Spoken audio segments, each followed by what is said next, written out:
చలి ఇరిగేస్తుందన్నా. కోటర్ ఎందుకురా? కోటర్ వేయాలంటే ముందు మ్యాటర్ ఉండాలి కదా.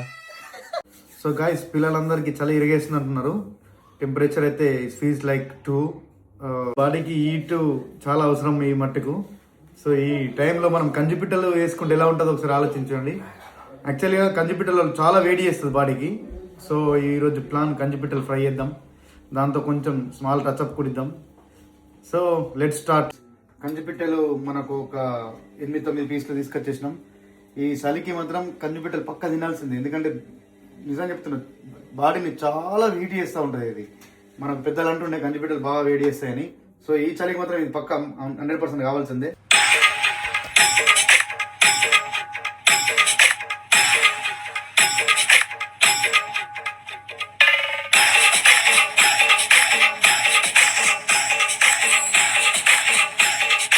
కంజిపిట్టలు ఆల్మోస్ట్ ఒక అయిపోయింది, సెకండ్ ఆయి నడుస్తుంది. మనం ఆల్రెడీ అక్కడ స్టార్ట్ చేసేసే ప్రోగ్రామ్ తెలుసుగా. ప్రోగ్రామ్ ఏముంటుందో ముక్క సుక్క, తెలంగాణలో అంటేనే ముక్క సుక్క. ఫస్ట్ ఆఫ్ ఆల్ చెప్పాలంటే నేను ఒక చిన్న సామెత చెప్పి ఫినిష్ చేసుకుంటా అనుకుంటున్నా. ఏంటో ఈ సందర్భం వచ్చింది, అందరూ శాకాహారులే రొయ్యల ముల్లాడవాయే. నేను మీ BK Reddy, bye, take care.